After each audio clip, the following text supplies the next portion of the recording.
Hey, what's going on, everybody? Welcome to another Game Informer video. This is going to be our final video on Borderlands 4 as part of our exclusive month of coverage here on Game Informer. Of course, if you enjoy this video, be sure to subscribe to the channel. And if you really enjoy it, consider picking up a Game Informer magazine subscription. We've got print variety and digital variety. So go check that out, gameinformer.com/subscribe. And if you're wanting to check out our past Borderlands 4 content, take a look here on the YouTube channel, or there's plenty of other written articles and the main Borderlands 4 cover story over on gameinformer.com/Borderlands4. Joining me today is Brian Shea, the writer of said cover story. How you doing, Brian? I'm doing great. I'm excited to kind of put a bow on our Borderlands 4 exclusive coverage. I think outside of Gearbox and 2K, I've probably played more Borderlands 4 than anybody else on the planet. So, I'm extremely excited for this game. And, we just got a Switch 2 release date. And we've had the release date in September circled on our calendars for quite some time now. I believe it's the 12th. And, we are kind of wrapping up our coverage here with a look at Carcadia Burn, which was one of the regions that we were able to get an exclusive look at. Yeah, of course. Yeah. And we've shown off a lot of this footage on our previous coverage, in our interviews and all that sort of stuff. But this is kind of the first time we've sat down to talk about what we're seeing specifically in Carcadia Burn, for players to kind of get the max amount of context about what's going on in these clips. So I think that's kind of the format for today. There will be probably some new stuff folks haven't seen, but by and large, if you've watched a lot of our videos, you might see some familiar stuff. But this is Carcadia Burn, like Brian said. This is one of the areas you can go to after the first area. Yeah, so you start off in the Fade Fields, and they talked about how that's kind of like this lush green area that feels very kind of different from what you would expect from a Borderlands starting area.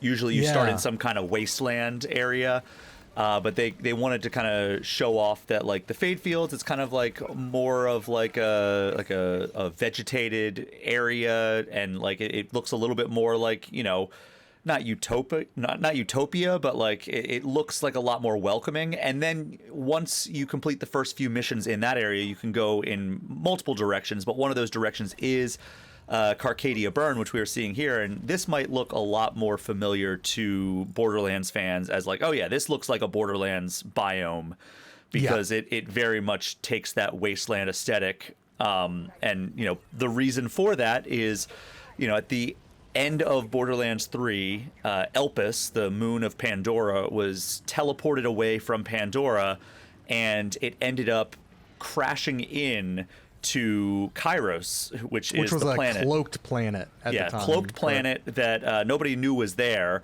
and it smashed into the planet because it was being teleported away, smashed into the planet, and it rained down the psycho masks that are very famous and iconic from Borderlands to this point, and they were on Pandora and Elpis. And now this area that the moon crashed into, it's Carcadia Burn, you can see it really took the brunt of the force. And not only did it kind of lay waste to a lot of like the life in this area and like change the area to look like a wasteland, but those psycho masks rained down onto this area, and the Rippers they became known as. There you can see Elpis up in the sky right there. They adopted these psycho masks as kind of like a symbol of freedom and free will, so they could escape the grasp of the Timekeeper, who is the main antagonist of Borderlands 4, and he wants to maintain order at all costs. And this area is much more like dominated by those Rippers.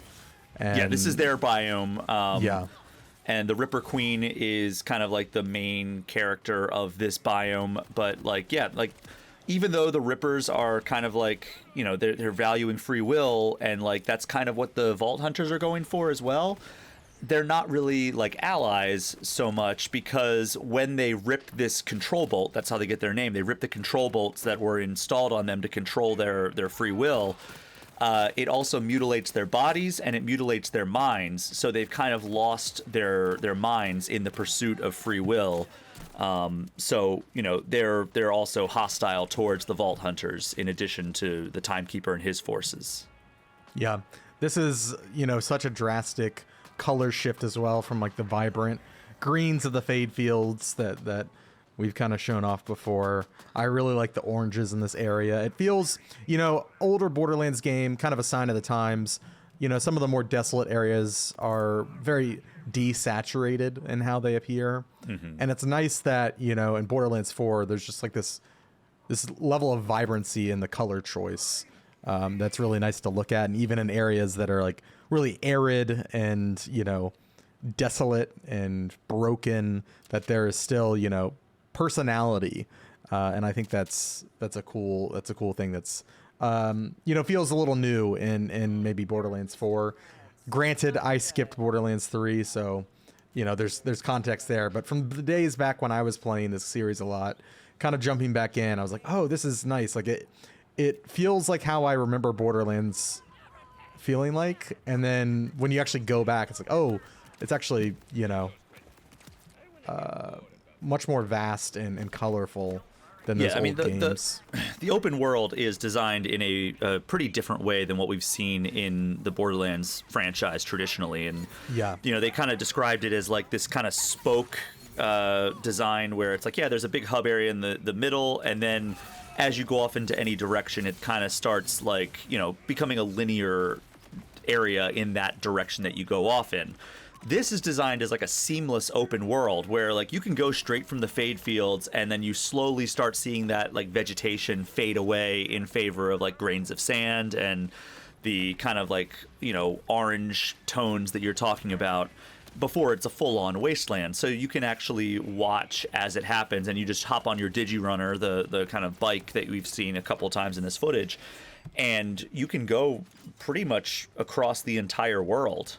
There are areas that are going to be fenced off, but they really designed this to be like a different, more ambitious design than any other world that we've seen in the Borderlands franchise to this point. One other thing to note about the world is that they really have jam-packed it full of activities. Like you can see right now, we're on a mainline mission, but like there's a ton of different stuff. Like, there's like kind of crawlers where it's like kind of like semi-puzzle-esque, where you have to kind of get a battery up to the top of an area, but like the battery you can't like mantle or do some of your traversal moves, which is a big part of Borderlands 4. Is they really improved the traversal and made it so it's this like, it's going to be difficult to go back to like anything before Borderlands 4, in my opinion, based on like how good it feels to move around in this game. But a lot of those are disabled when you're holding this battery, so you have to find a different way to get up to the top of this thing. And then there's like, silos that basically are, they almost serve as like Tears of the Kingdom style towers, where it like launches you up into the air. But first you have to find the terminal to open them. So it's like a little bit of an exploration based thing. There are drill sites and auger mines and survivalist caches. What are like all the kinds drill of sites? We kind of saw some of like an excavation vehicle kind of spawn these rippers in. They like came up from the ground and appeared. Yeah, there's a lot of really great ways to like engage with this world, and like different ways that you're going to be able to get loot. And like, when I did that one crawler that I did in Carcadia Burn, I don't think we recorded it, but like when I did it, it was like, oh, you got a new cosmetic for your Digirunner. So there's all kinds of stuff. And then you fought a Rift champion, which is like, they're kind of like in these like bubbles almost, and you can go in and it's like a little mini boss battle, and they drop all kinds of great loot, and but you have to stay within the bubble. I think I accidentally like stepped foot out of the bubble and I reset the challenge. I was like, oh no. But it's like, if you're looking for more of a challenge in Borderlands, there's definitely stuff here for you. And a lot of that stuff is in like all of the biomes. It's spread across the entire game. And there's also like safe houses, and when you clear those out, you get fast travel points, bounty boards, stuff like that. And it's cool though, because like if you like these different biomes, the city where the Timekeeper resides is called Dominion. And it is just like, the most vertical environment I think I've ever seen in a Borderlands game. and it's like a city that is made up of the different biomes in like one like combined city. So like you Almost will like be able to go. districts. Yeah, different districts devoted to the different regions of Kairos, which is a really cool idea. Yeah, I'm excited for people to see that stuff. Unfortunately, we weren't able to secure any footage of that area, but you can take it from us. It was pretty cool. I definitely was surprised by the amount of verticality, as Brian mentioned. I don't know, when you tell me that the one of the biomes is just a city, I tend to think like, okay, so it's like pretty linear and probably like limiting in terms of like what you're gonna be able to do, right? Compared to like parts of the game where it's wide open. But yeah, it's a really cool area. Yeah, and I mean, we couldn't. There's stuff that we saw in there that we were told we cannot talk about because, and I wouldn't want to anyway because there's a lot of spoilers. Like that's a pretty late game area, from my understanding. Yeah, but yeah, just kind of rounding out this footage of Carcadia Burn. As we kind of close the video out here, I'll stitch in some more clips of some other areas. Yeah, I really enjoyed exploring this area. This is actually the area I've been able to play the most. I know you got some more time in Fade Fields than I did. But yeah, it's cool to see Borderlands continue to evolve, and you know, I'm looking forward to the game. I went in pretty skeptical. I know, you know, if people have read your cover story, they'll know you were as well. Yeah, I think both of us kind of bounced off the series after 2. I didn't enjoy the pre-sequel. I didn't. The kind of tone of Borderlands 3 was a turnoff for me, so I didn't even try it. And so that's kind of like where I'm coming in from with these impressions. And so far I'm very excited for this game. Yeah, I mean, this is a game, like you said, I was quite skeptical going in, and then the first time I came away with it, because I did a hands-on session in Novato, California at 2K's headquarters, where I played some Fade Fields and I did a vault, and including a boss battle at the Primordial Guardian. And then I came away thinking like, okay, that was really fun. I'm like, maybe I'm back. And then when I played it at Gearbox, what we played, like, you know, 2 full days of interviews and gameplay, I was like, oh yeah, this is like one of my most anticipated games of the year. So I'm very excited for this game to come out on September 12th. Yeah, I'm in a similar boat. I wasn't expecting to be in that boat. So it's a nice surprise. But yeah, thank you all, everybody, for watching this video. If you liked it, be sure to click the like button. That helps us out. Subscribe if you're new around here. We just announced our next cover story is Vampire the Masquerade Bloodlines 2, which is a fascinating look into a game that's been stuck in development hell for a long time. And it's a sequel to a cult classic, a follow-up. But yeah, go to the channel, youtube.com/GameInformer.